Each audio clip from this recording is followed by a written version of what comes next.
Everybody. More on this very serious subject of Jacob, Esau, the war in the Middle East. I want to call this one, Why No One Wants to Be Edom. And then I subtitled it, Other Views on Edom's Identity. Now, there are various other views on the identity of Edom, which I think would be helpful to discuss. Edom is such an important concept in prophecy. I think it's important to be clear on who Scripture is talking about. Now, Orthodox Jews have long believed that Edom is Rome, and by extension, the West. For example, in this Talmudic teaching on the identity of Edom, here's an excerpt from the Midrash Takuma. After Hadrian, king of Edom, conquered the world, he returned to Rome and said to his officers, "I want you to make me a god since I've conquered the world." They said to him, "But you have not yet established your rule over his city and his house." So he went and succeeded and destroyed the temple, exiled Israel, and returned to Rome. He said to them, "I have now destroyed his house and burned his temple and exiled his people. Make me a god." Well, it stands to reason, I suppose.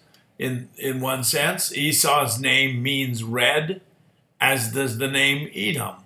King Herod was an ethnic Edomite who arose after the forced conversion of Edom by John Hyrcanus, the high priest of Israel, during the intertestamental period. Herod was definitely Roman also in outlook and education. Furthermore, Roman armies wore red tunics and were known for this, and destroyed the temple in Jerusalem in 70 AD. Thus, Orthodox Judaism to this day considers that the scriptures speaking of Edom are referring to the West. And to Christians, of course. The patristic fathers of the early church held to a kind of replacement theology, and they taught typologically that the church is now Israel, therefore the Jews are the new Edom, as this sermon from Tertullian, the father of the Latin church, supposedly is a sample of. I quote, that from Rebekah's womb 2 peoples and 2 clans were about to come forth. They are, of course, the Jews, that is Israel, and the Gentiles, that is us. For indeed, God designed 2 peoples and 2 clans to come forth from the womb of one woman, not to separate grace on the basis of the name, but on the order of the birth, such that the one who would come forth from the womb first would be subjected to the younger, that is the later. And so, although the people or clan of the Jews is anterior in time and older, graced with the first honor in relation to the law, ours is understood accurately as younger in the ages of time. This is so, as in the final lap of our age, we have grasped the notion of divine compassion. Without doubt, according to the decree of the divine utterance, the first, the elder people, namely the Jewish, inevitably will serve the younger. The younger people, namely the Christian, will rise above the elder. That's a sermon by Tertullian. That's a warning also. Beware of typology. You can come to strange conclusions just by typologizing everything. He has that the 2 twins are the church and Israel. And since Israel came first, then they would equate to Edom.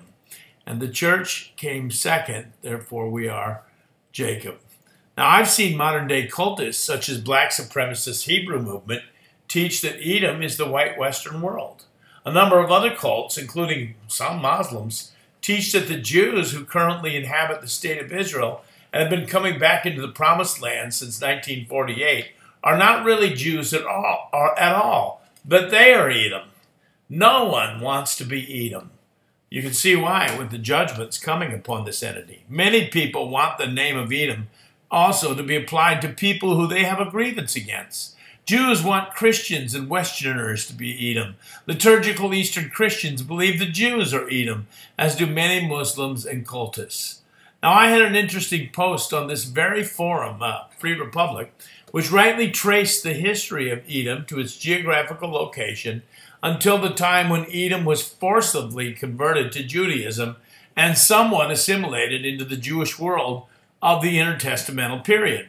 The writer of this post, it wasn't my post, it was someone commenting on an article, is definitely correct historically and even ethnically in his making a distinction between Ishmael and Edom, and I see where he's coming from in calling me out for my generalization that the Arab modern world is the modern equivalent of Edom.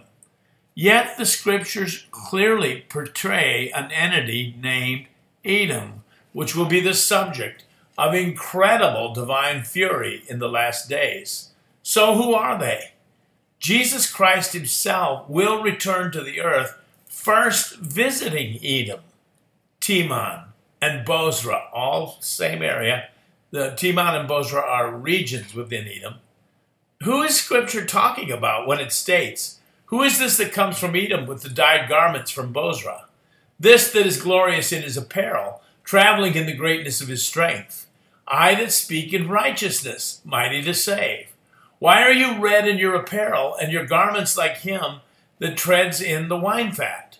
Well, I've trodden the winepress alone, and the people there was none with me. For I will tread them in my anger, trample them in my fury, and their blood shall be sprinkled on my garments, and I will stain all my raiment." Isaiah 63, 1-3.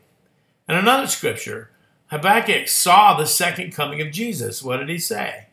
God came from Teman, the Holy One from Mount Paran, Selah.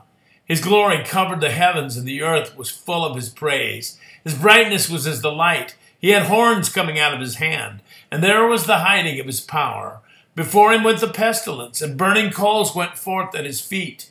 He stood and measured the earth. He beheld and drove asunder the nations, and the everlasting mountains were scattered. The perpetual hills did bow. His ways are everlasting. Habakkuk 3, 3-6.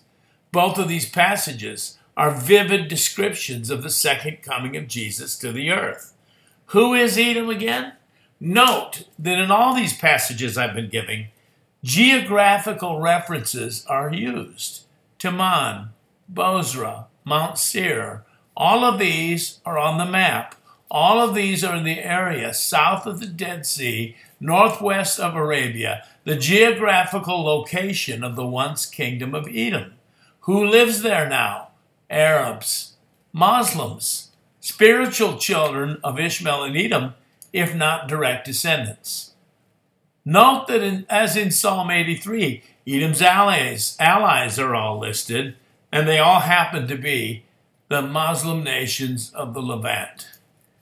Ezekiel 35 and 36 point out that this entity seeks to dispossess the Jews and to take for themselves the Holy Land and the holy places within it. Whether they be Jewish or Christian, Edom claims them as his own. This entity has nurtured an everlasting hatred against the Jews, according to Ezekiel, according to Amos, according to Obadiah. This is a relentless and unyielding hatred throughout history and has manifested itself time and again in its willingness to shed the innocent blood of Jews. Isaiah, again, speaks of the controversy of Zion. Isaiah 34. Zionism, and the Zionist entity are hated and opposed by Edom and her fellow travelers. And finally, the tribulation is called the time of Jacob's trouble in Jeremiah 30, a reference to Jacob's wrestling and trepidation at the coming of Esau. We're not required to spiritualize Edom as the rabbis and the Orthodox Christians do, nor to find direct descendants to identify them in Bible prophecy,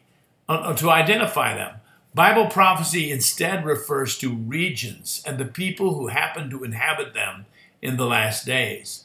For example, there are numerous prophecies against Philistia in the last days, but there hasn't been a Philistine people in a couple of millennia. But there is a region, which we now call Gaza. It's where the Philistines once had a foothold on the Holy Land and menaced Israel until David subdued them. Furthermore, there is an Arab people who have taken on themselves the name Palestinians recently, and who have claimed an identity which gives them a false claim to the Holy Land and allows them to feel justified in waging a terror war against Israel. God calls out the geopolitical situation in the last days and makes plain those nations which he is personally coming to wage war against. Edom happens to be, I have to say it, the Muslim, Arab, Levant, and the Middle East. If they aren't the physical sons of Esau and Ishmael, they are the moral and spiritual sons of these two. For my sword shall be bathed in heaven. Behold, it shall come down upon Idumea and upon the people of my curse to judgment. The sword of the Lord is filled with blood, is made fat with fatness, and with the blood of lambs and goats, with the fat of the kidneys of rams. For the Lord hath a sacrifice in Bozrah, and a great slaughter in the land of Idumea. Isaiah 34:6. Shalom, everybody. Stay prayed up. Jesus is coming.